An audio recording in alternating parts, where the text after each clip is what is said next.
What happens when a CEO puts on a cheap name tag, steps behind the counter, and realizes his assistant manager is stealing from his own staff? Quentin Ralston had inherited the fast casual burger chain from his father 3 years ago. 7 stores spread across the state. Business was steady, profits looked good on paper, and his district manager, Theo, reported smooth operations across the board. Still, something didn't sit right. He couldn't shake the memory of a recent walk-in customer email, a woman saying she watched a teenager cry in the break room while a manager yelled at her for being greedy over asking about her paycheck. Quentin didn't know which store it happened in. Theo brushed it off as probably a misunderstanding. Quentin wasn't so sure. He wanted to see for himself. "I'm going in," he told his assistant, a quiet guy named Drew who helped him develop a solid disguise. Shaggy brown wig, trimmed beard, fake glasses, and a slightly southern accent. They even created a fake identity, Kyle, a fresh hire placed at Store 4, the downtown location with the highest turnover rate. None of the store-level workers had ever met Quentin. Most didn't even know what he looked like. Corporate never visited. And he hadn't stepped into any of the stores since the funeral. Day 1, he was just a new guy in a black polo, standing behind the front counter with a headset strapped on and a laminated trainee badge clipped to his chest. The lunch rush slammed hard. "Order up." "Kyle, bag it," barked a short, wiry man with slicked-back hair and a sharp tongue. That was Tyler, the assistant manager. He ran the floor while the actual manager, a quiet guy named Marcus, apparently spent most of his time in the back office doing inventory reports. Tyler had all the power out front. Quentin moved fast, copying the motions of the others. He watched everything. The stress, the pace, the small moments that told bigger stories. Like the way Letitia, a young woman with tired eyes and a stitched name tag, limped through her shift without ever sitting down. Or how Jamal, a college student working weekends, triple-checked every bag before handing it over, even when the line was out the door. "Speed up or clock out." Tyler snapped at Letitia when she hesitated before helping a customer who didn't speak English well. Quentin felt his jaw clench, but he stayed quiet. At break time, he sat with Letitia outside by the dumpster, where most of the crew went to escape the cameras. "You okay?" he asked, sipping his water. She looked at him funny. "You're new, you don't gotta pretend to care." "I'm not pretending," he said. She shrugged. "It's whatever. Just gotta make my hours or I can't pay rent. How many hours you getting?" Was supposed to be 32. "Last check said 23. Tyler says I clock out too slow, so he adjusts it." Quentin blinked. "He changes your hours," she nodded. "Says it's policy. Can't pad the clock." I asked Marcus and he said to talk to Tyler. "So?" Quentin felt a sick twist in his stomach.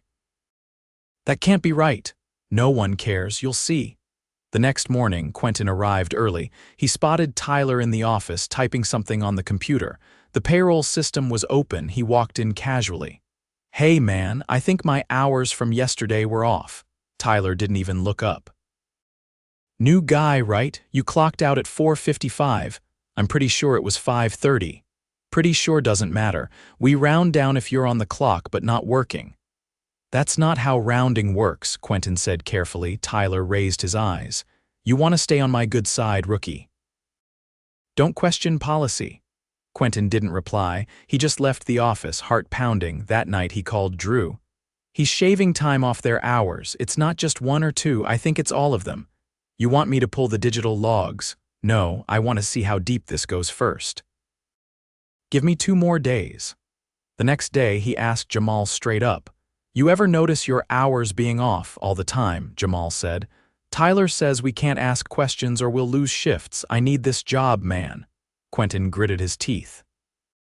By the end of that shift, he'd watched Tyler change Letitia's clock-out time in real time after she left. Same with another worker named Rosa. Quentin's hands were shaking as he wiped down the counter. This wasn't a misunderstanding. This was theft, and he owned this place. He stared at his reflection in the sneeze guard, wig crooked, fake glasses smudged, and felt a wave of guilt crash over him. He'd let this happen. He had one more day before his cover would wear thin. He needed to make it count. By his third shift, Quentin had stopped pretending to learn. He already knew how to assemble the double bacon stack, memorize the upsize combos, and punch in a custom order without help. What he didn't know what he came to learn was how deep the rot ran. That morning, Letitia didn't show up. No call, no message. Tyler didn't mention her once. "Need you to cover Fry Station today," he told Quentin, tossing him a stiff apron from the bottom of the storage bin. "Sure," Quentin said, watching how casually Tyler stepped over someone's absence. Like she was never part of the team at all. The Fry Station was brutal. A constant hiss of oil, cramped movement, and a timer that never stopped beeping. By noon, Quentin's forearms were spotted with tiny grease burns. He didn't complain. Jamal rotated in when he could, wiping sweat off his brow with the back of his glove. The kid hadn't taken a break once. "Any word from Letitia?" Quentin asked him during a lull between orders. "She texted me, said she got sick last night, threw up twice, still dizzy this morning." "Did she tell Tyler?" Said she tried. He left her on read. Quentin paused. "She got points for not showing?" "Yeah, 3 points." "3 more and they cut your schedule." Quentin said nothing. He just turned back to the fryer and dropped another basket. The smell of burnt starch clung to his sleeves like guilt. After the lunch rush, he spotted something strange.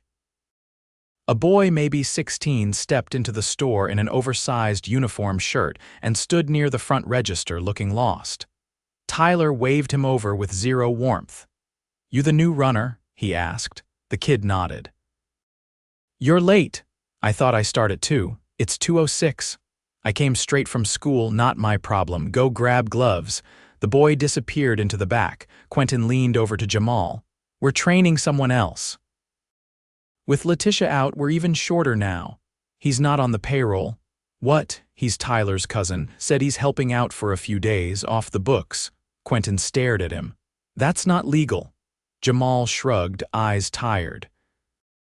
"Neither is shaving ours." The kid reappeared, now wearing gloves 2 sizes too big. Tyler handed him a rag and gestured toward the dining area. "Wipe every table, mop under the booths, refill the sauces. Don't touch the register." "You're not trained for that."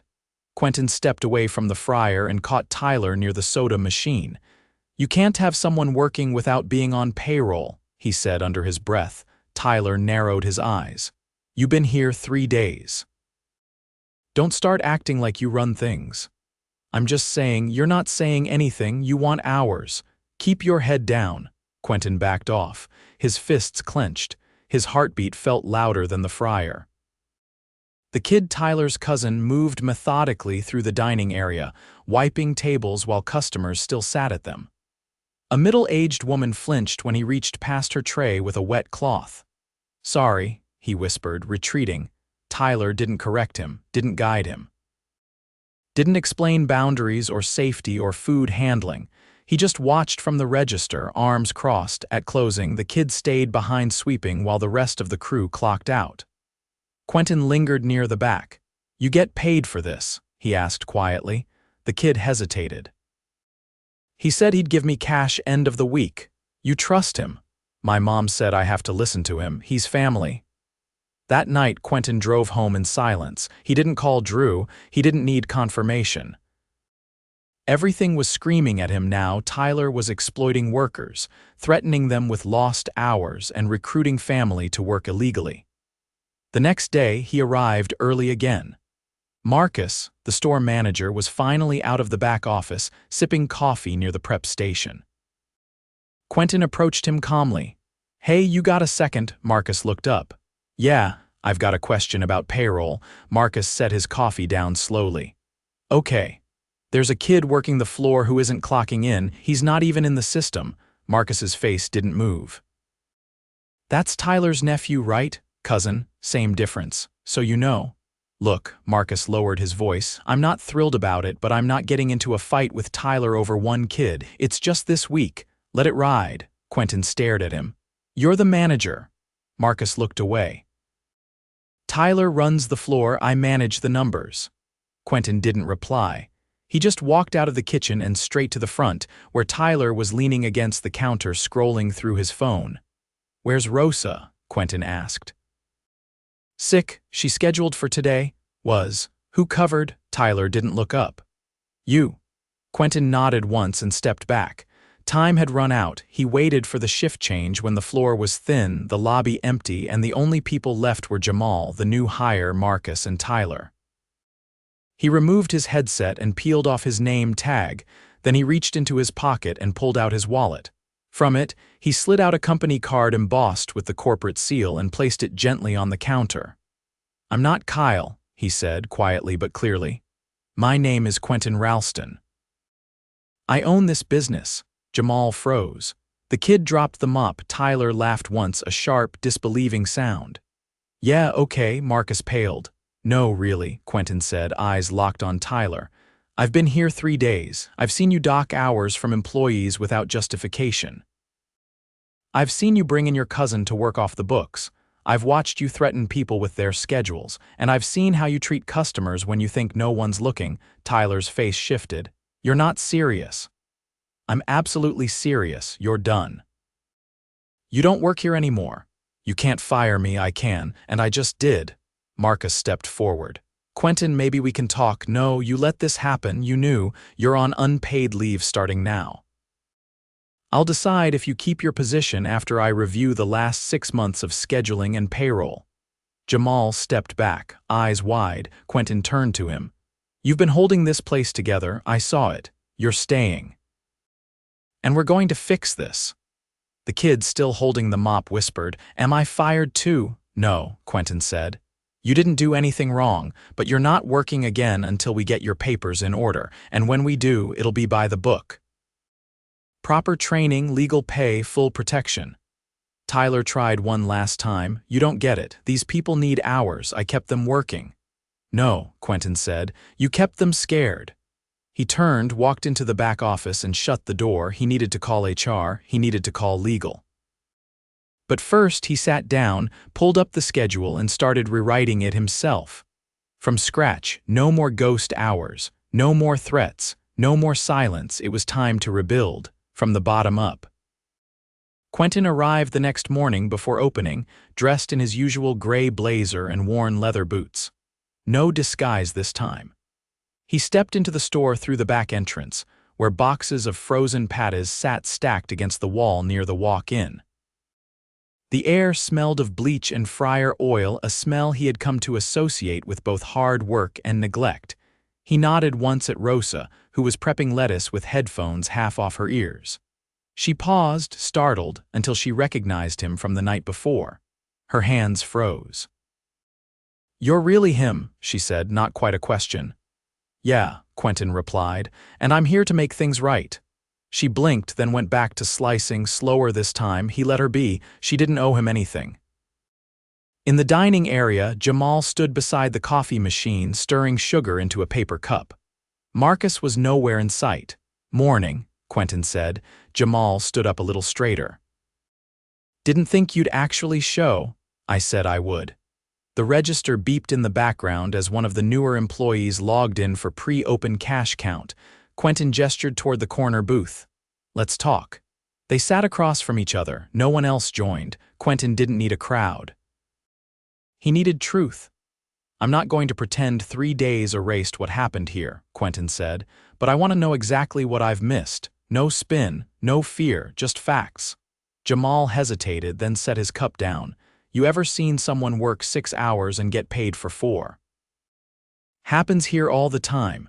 Tyler would say we clocked in wrong, then fix it himself." Marcus knew. He just didn't want the argument. Quentin nodded slowly. "And the food waste reports?" Jamal asked. "They're fake. We don't toss out half the stuff that gets marked discarded." Tyler took it home. Bags of patties, whole sleeves of cheese. One time he loaded his trunk with frozen fries and said it was for marketing samples. Quentin didn't interrupt. He needed the full picture. "Letitia," Jamal continued, "she had foot surgery last year. Came back early because she couldn't afford to miss rent. Tyler gave her doubles, then yelled when she limped too slow. I tried to switch shifts with her once he threatened to cut both our hours. Quentin's jaw tightened, but he said nothing. He was listening. And that cousin of his, Jamal added. He's not the first. Last summer, Tyler brought in a guy he said was doing community service, just showed up, mopped floors for 2 weeks, never got paid. We all knew he wasn't with any program. Quentin leaned back. Why didn't anyone report it? Jamal looked down at the table. We didn't think anyone would believe us. You weren't here. Theo doesn't care unless it's about sales. HR's a voicemail box, and Marcus, he just nods and disappears. Quentin stood.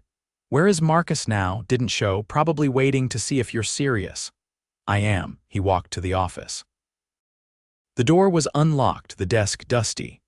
A clipboard with last week's schedule still sat on top, half the names crossed out and rewritten in pen. He took a photo with his phone and stepped back out. By 9, customers started drifting in.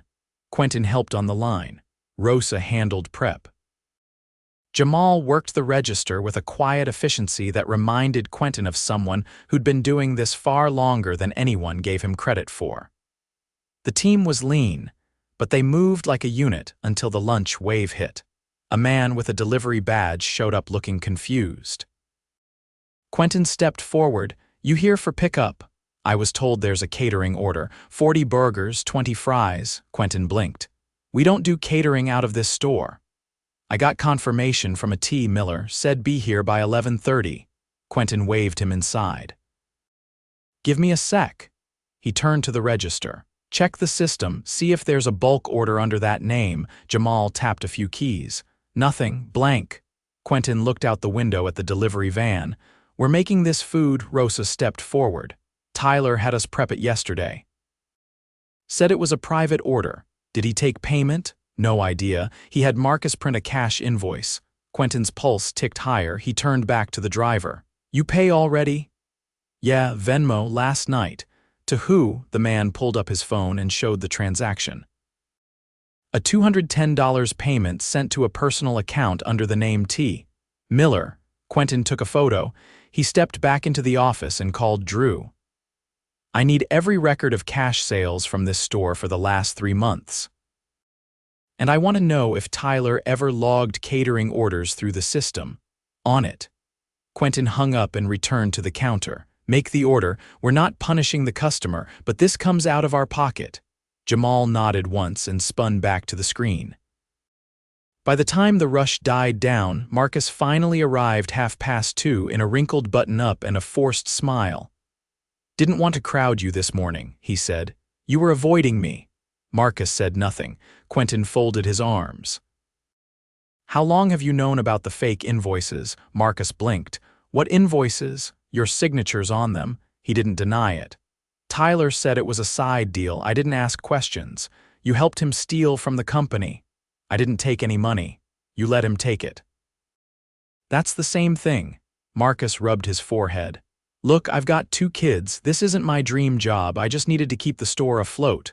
You kept it quiet. I kept it from falling apart. Quentin didn't raise his voice. You're done. Effective now. Marcus opened his mouth, closed it. No severance. You violated policy and enabled fraud. You're lucky I'm not pressing charges. He turned and walked back into the kitchen. Rosa looked up. He's gone, she asked. Yes, she didn't smile. She just went back to chopping onions. By closing, the team was exhausted.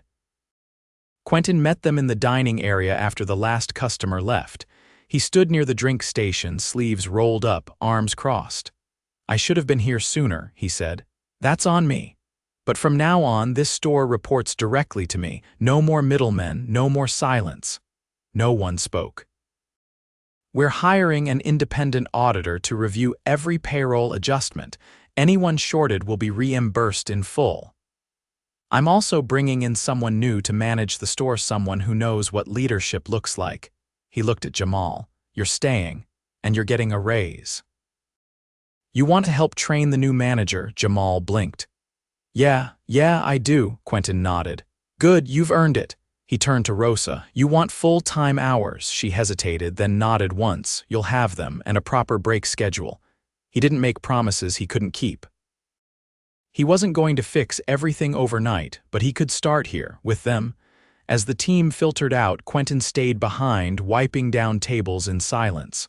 The store felt different now, not fixed, but honest, and that was something worth building on.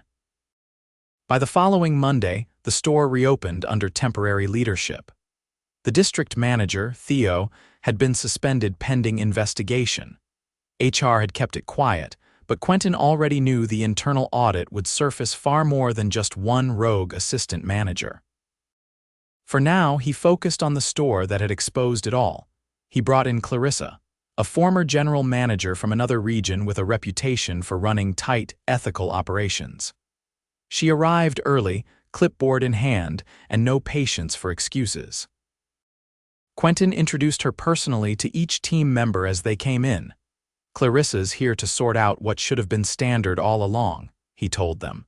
"She doesn't answer to anyone but me." Rosa met her with a quiet nod, still wary but observant.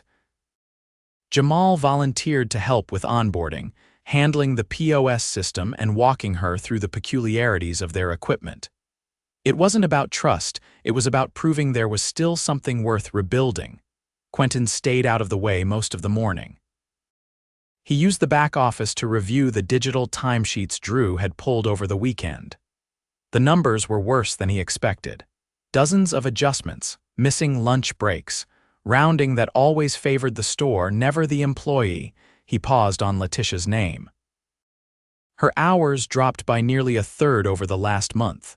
There was no note, no formal reduction, no documentation. He stepped out and asked Rosa quietly where she lived. "She's on 5th, Rosa said. "Near the laundromat. Why? I'm going to see her." She gave him the apartment number. He left without another word. The building was low-rise, older, with cracked paint and plastic mailboxes. He knocked once, then again. Letitia opened the door slowly, wearing a hoodie and compression socks. Her expression shifted from confusion to disbelief.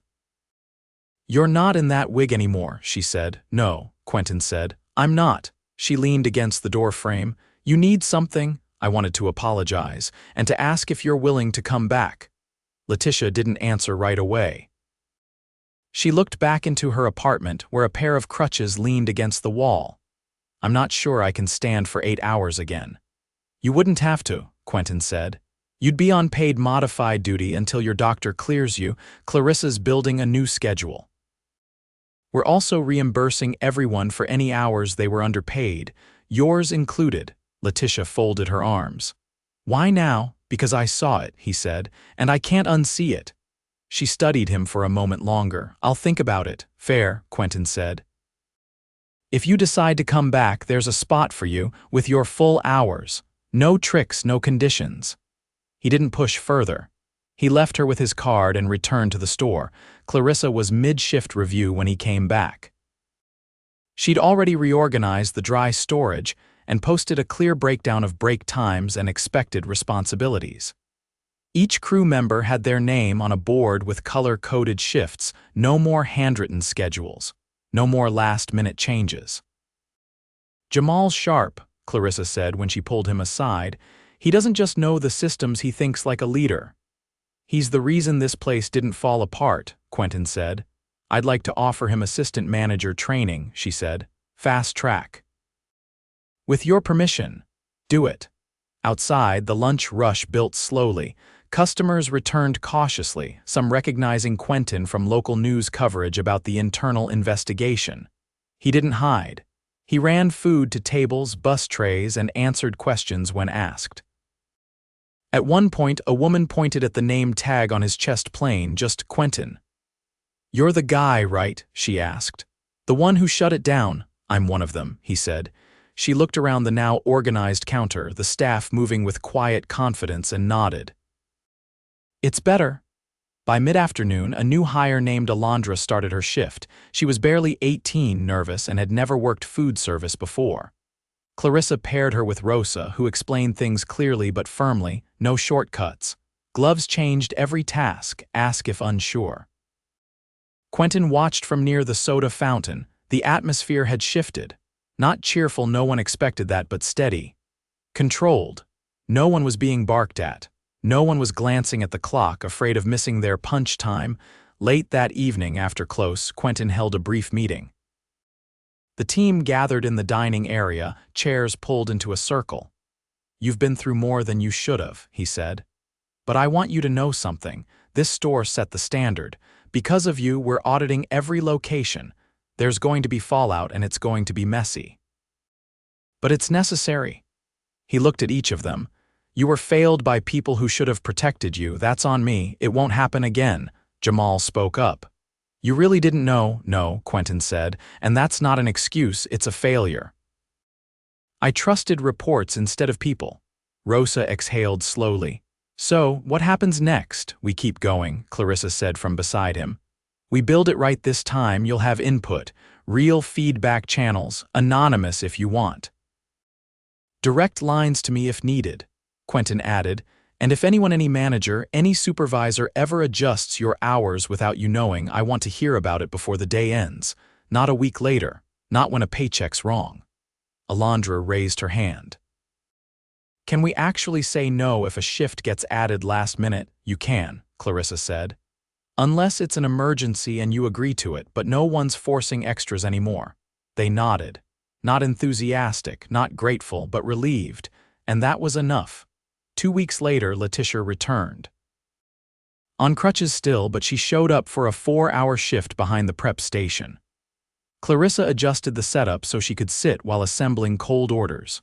No one questioned it. Quentin visited that day quietly and caught her during break. "You didn't have to come back," he said. "I didn't," she replied, "but I wanted to see if you meant it." And she looked around. Still deciding, he smiled once. She didn't return it, but he didn't expect her to. Some trust took longer than 2 weeks to earn. By month's end, Jamal was officially promoted. He wore the new badge like it weighed just a little more than the old one. He stayed late after close, reviewing logs with Clarissa, asking questions about scheduling software and labor management. He never mentioned Tyler again. Quentin didn't need to be there every day now. The store stood on its own again, but he visited weekly, never announced, never in disguise. He stood in line like everyone else, ordered like a customer, sat in the booths he once wiped down. Sometimes he stayed until close and helped mop. No cameras, no speeches, just work. Because leadership wasn't always about making noise. Sometimes it was about showing up, especially when no one expected you to.